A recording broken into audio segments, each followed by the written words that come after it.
Yeah, I got a new show for y'all. We got a damn good show. I'm about to show you this message. It's a beautiful message, man. It's a beautiful message, and I think, I mean, I say it, but when I say it, we joking, but we shouldn't say it either. Yeah, the N-word. Yeah, I've been sitting here the last couple of videos because it just sounds funny.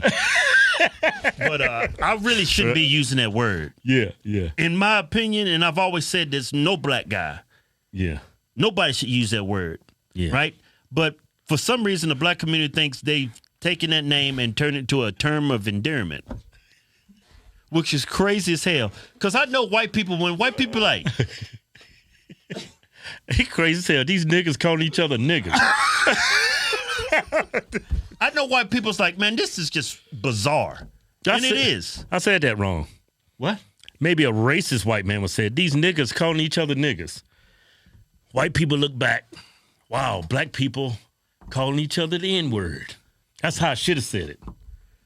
That was like an oxymoron when I said, wow, these niggas calling each other niggas. You know what the racist white people thinking? I taught these niggas good. Right. What do you call that? Stockholm syndrome? Something like that. Something like that. But I'm going to show you the video. And no, check it out. Check out the video. True story.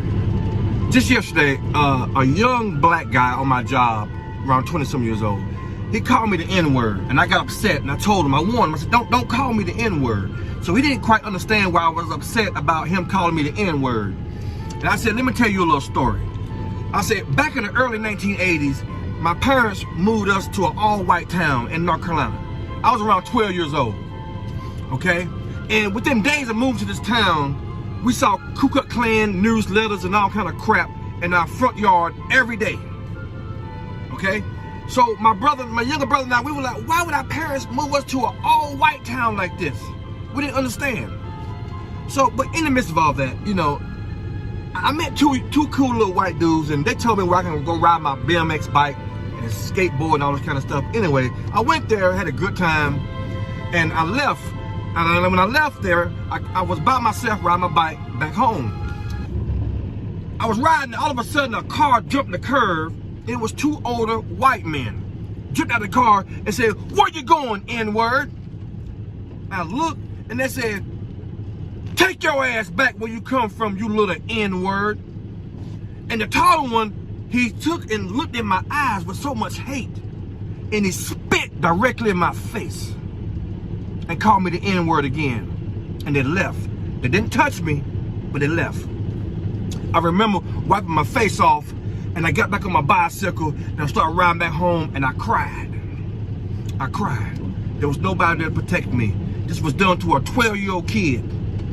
And I remember, I told myself, I said, when I become a man, I would never allow any fucking body to call me the N-word. I don't give a damn you black, white, Asian, Puerto Rican. I don't give a damn who you are. People are brainwashed. There's nothing cool about using that N-word. You're fucking brainwashed. Wake the fuck up.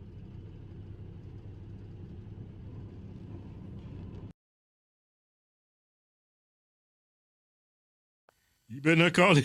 I don't care if you black Puerto Rican. I don't care if you black as the ace of spades. You call him that, he gonna whoop your ass. He gonna whoop your ass. What happened to him when he was 12 with them white people? He gonna take it all on your black ass.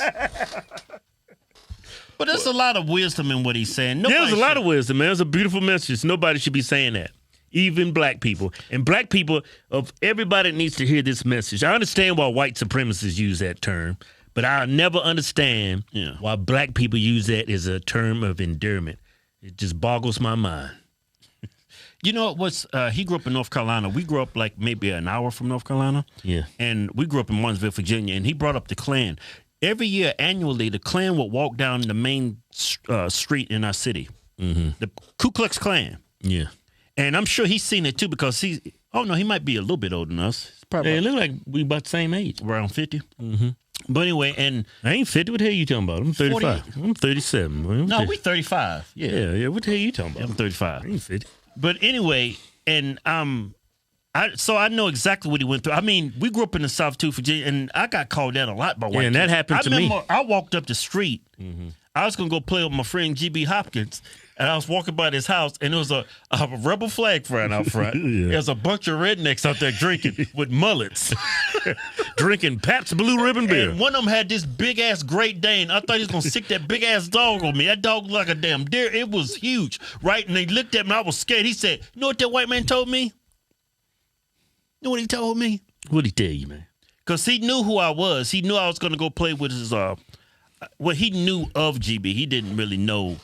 But anyway, he knew who I was. He said, get your green-eyed, spear-chucking ass up the street. Shit crazy, right? It's a crazy world, man. And then GB Hopkins, underneath him, he had this big, fat white girl that went to school with me. Well, she was in high school. And she wanted to molest me. I grew up in a crazy white side of town. Hey. Instead of growing up with the poor black side of town, I grew up in the poor white side of town, which is 100 times better than growing up Hey, what did GB do, man? Did he stand up for you? No, I went to his house. He wasn't even home. He was next door. Man, you a dumbass nigga. Could have lost your life. Stupid. Did you just, the whole point of this video is stop saying that word. You don't sense the sarcasm? See? You niggas ain't bright, man. That was a damn good show. For more damn good shows, click one of the 2 videos right here. Yeah. Leave this gentleman a message on this video. Yeah, let him know. That was a beautiful, inspirational, damn good message. Which is going to fall on deaf ears in the black community. Those niggas are stupid.